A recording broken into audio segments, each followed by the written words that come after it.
amid the crisis on the border and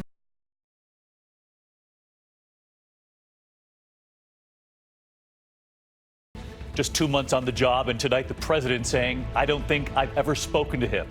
We're watching severe weather coming tonight. This image of a supercell hovering as we now expect dangerous storms across several states. Ginger Z times it out. The major new headline after that deadly helicopter crash landing here in New York City on that skyscraper. What we've now learned about the pilot in those final moments, what happened. The escalating standoff, President Trump now threatening Iran with obliteration. Iran saying the White House is afflicted with mental retardation. The Girl Scout tragedy tonight, an 11-year-old girl killed, 3 others hurt when a massive tree comes crashing down, pinning them to the ground. Americans on vacation, the couple now missing after renting jet skis. And the separate case, the Virginia doctor and his tour guide killed. There is news tonight about the missing college student. New images just released from the airport and what authorities revealed just today.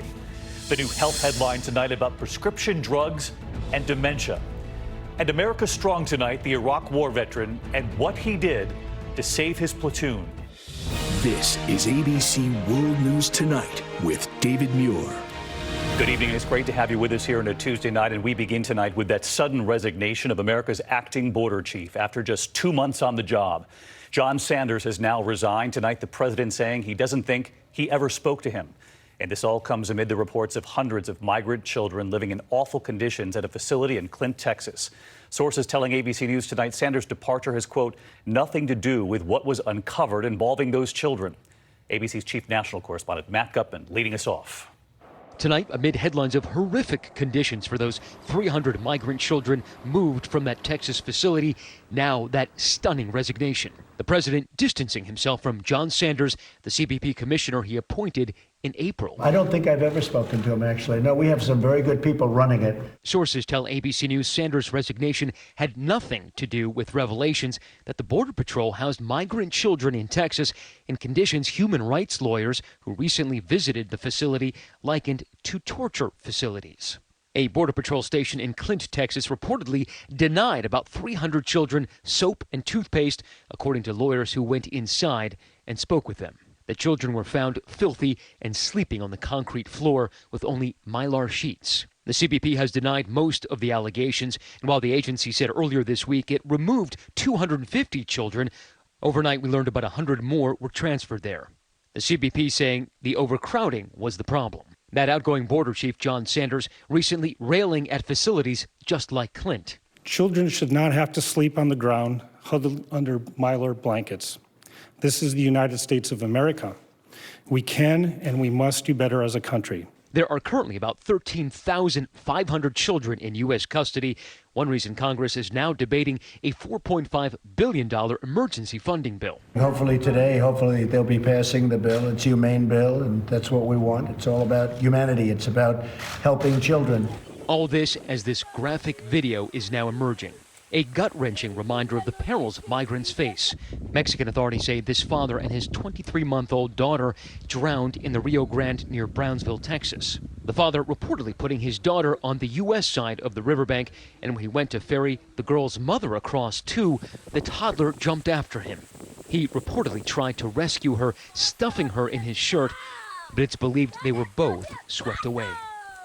So let's get to Matt Gutman, who's with us live tonight. He's reported extensively on this. And Matt, so many questions about who's in charge. You have an acting Homeland Security Secretary, an acting head at ICE, and now this acting border chief who resigned today. You have new reporting tonight on who might replace him. That's right, David. Government officials tell us that the president's likely choice for CBP commissioner is Mark Morgan. Now, Mark Morgan is a former Fox News contributor. He's acting director of ICE and one of the people pushing for raids against undocumented migrants in U.S. cities last week. The president called those raids off, David. Matt Gutman leading us off tonight. Matt, thank you. We're going to turn next tonight to the severe weather threat for 20 million Americans as we go into the night, as much of the east, right into the northeast, in fact, braces for scorching heat as well. It follows 4 reported tornadoes in just the past 24 hours, including this massive supercell in Charleston, West Virginia, and time-lapse showing this fierce storm rolling in over Atlanta. That was something. And new images tonight of this EF1 tornado ripping apart a marina in Gilbertsville, Kentucky. Chief Meteorologist Ginger Z is tracking the storms coming tonight. Ginger, what are you watching? David, I'm watching a radar that has parts of 7 states in a severe thunderstorm watch. That means you could see winds in excess of 70 miles per hour anywhere there in pink, from Lincoln, Nebraska, over to Holland, Michigan, or South Bend, Indiana. That's tonight.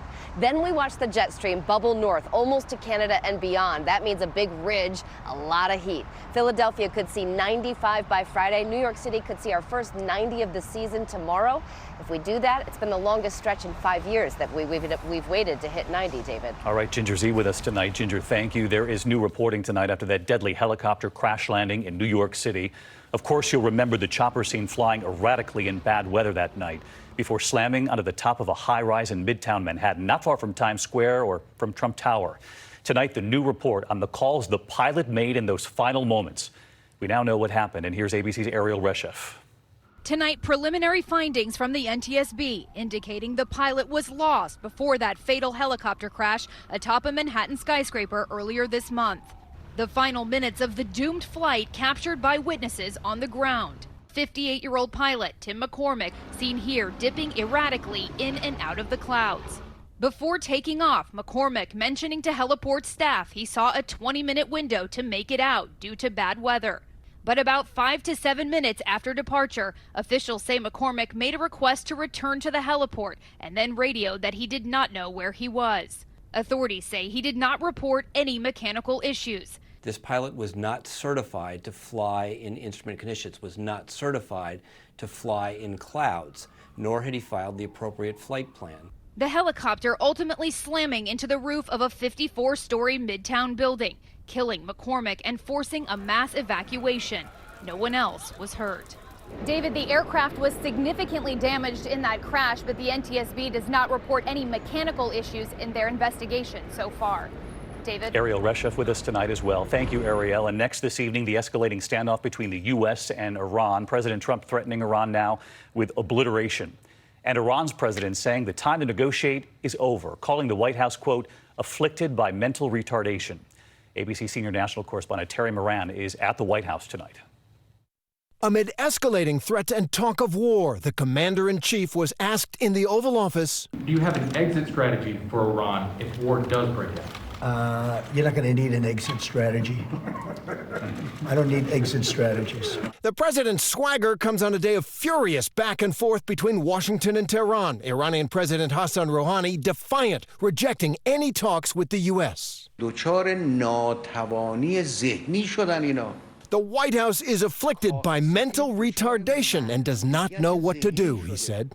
Rouhani sending a clear signal, no talks without sanctions relief. The president fired back on Twitter with a threat. Any attack by Iran on anything American will be met with great and overwhelming force. In some areas, overwhelming will mean obliteration.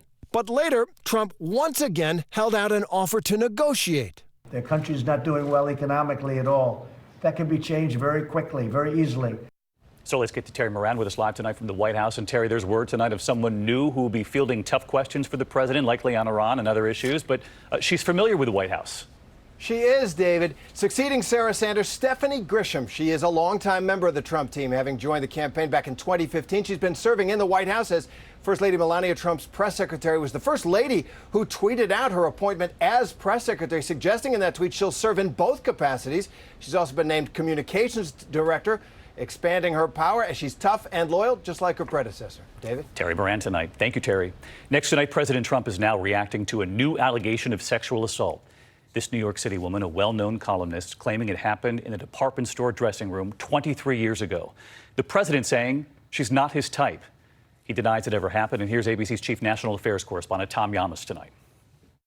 President Trump says she's totally lying. But longtime advice columnist E. Jean Carroll insists her story is the truth, that the president sexually assaulted her in the mid-90s in a dressing room at Bergdorf Goodman. The minute I was in there, he shut the door and pushed me up against the wall and bang, banged my head on the wall and kissed me.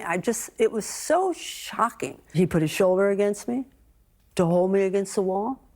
And at that point, I realized that I was in a very difficult situation. In her new book, What Do We Need Men For?, Carroll describes in graphic detail how the alleged sexual assault got even worse until she was able to escape. It was against my will, and it hurt, And it was a fight.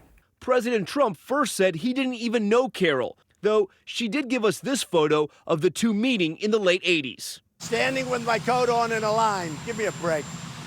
With my back to the camera. I have no idea who she is. The president now telling The Hill, I'll say it with great respect. Number one, she's not my type. Number two, it never happened. It never happened, okay? I love that. I am so glad I am not his type. It's not the first time President Trump has disparaged the looks of a woman accusing him of sexual misconduct. This is what candidate Trump said during the campaign about a woman who accused him of once groping her on a plane. Believe me, she would not be my first choice, that I can tell you. Man. You don't know. That would not be my first choice. Now, E. Jean Carroll becomes one of at least 17 women who have accused President Trump of sexual misconduct or assault. The president says they're all liars. Now, Carroll says she never reported the incident to police. She was afraid of retaliation. But ABC News spoke with two of her friends who did not want to be named. They back her account, telling us she confided in them right after the alleged incident. David? All right. Tom Yamas always digging, and we appreciate it.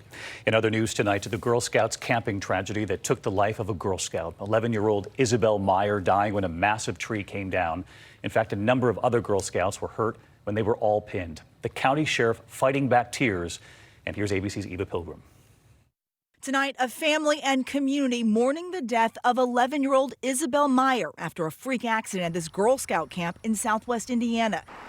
She was out with a group just before noon Monday, hiking down a steep gravel hill heading to the mess hall when tragedy came crashing down. I'm at Camp Cook, Girl Scout camp. Okay. And we've had a tree fall on a group of girls. The 40-foot tree hitting Meyer on the head and abdomen, trapping her and 3 others under it. She died at the hospital. Unfortunately, the girl died. We prepared for this, but it's never easy. A 10-year-old girl and 2 adult women were also injured. The camp along the Ohio River near the town of Cannelton, the area plagued by heavy rain for weeks. The fallen tree appeared uprooted. David, the camp is closed while they investigate. The other Girl Scout has been treated and released. The 2 adults are still in the hospital. David? Eva, thank you. Now to newly released images tonight of a terrifying police shootout in New Orleans. Officers responding to a robbery, confronting armed suspects inside a CVS. An intense gun battle ensues. We warn you this is difficult, and here's ABC's Chief Justice correspondent Pierre Thomas now. He's right here. You're watching an armed robbery of a New Orleans pharmacy in progress as these 2 suspects, guns drawn, attempt to steal that bag full of prescription drugs. The pharmacy surveillance video capturing it all. What happens next shows the dangers officers face at a moment's notice. Stop. Get on the ground. Officer Chad Clark draws his gun and walks into the store. He soon sees the armed suspects, warning his partner. Within seconds, shots fired. Officer Clark is hit in the shoulder. His own body camera records him being knocked off balance. His partner's body camera shows him falling to a knee. The officers stand their ground as the suspects try to make an escape, guns blazing. Dozens of shots fired. Both suspects are wounded, both eventually caught. Police today declaring the officers' actions were justified. This incident also shows how brave and courageous our officers are in doing what it is that they were sworn to do. David, Officer Clark is recovering at home. Because police shootings are often so controversial, more departments are using body cameras for transparency. A 2016 Justice Department survey showed nearly half of law enforcement agencies are using body cameras. And David, that number is growing. Pierre Thomas tonight. Pierre, thank you. As the U.S. women's soccer team advances to the World Cup quarterfinals, President Trump is now weighing in a new interview on the team's pursuit of equal pay. The women are paid much less than the men's national team. The president saying, quote, he hasn't taken a position, but added, quote, it has to do with the economics, how much money the team brings in. In that same interview, the president also weighing in on reparations for descendants of slaves. It was the subject of a House Judiciary Committee hearing that we reported on earlier this month here and has become an issue in the race for 2020. The president saying, quote, I don't see it happening. And tonight, 9/11 first responders say they had a, quote, great meeting with Senate Majority Leader Mitch McConnell after a public feud over the Victims' Compensation Fund. It followed that emotional hearing with Jon Stewart blasting Congress for threatening that funding.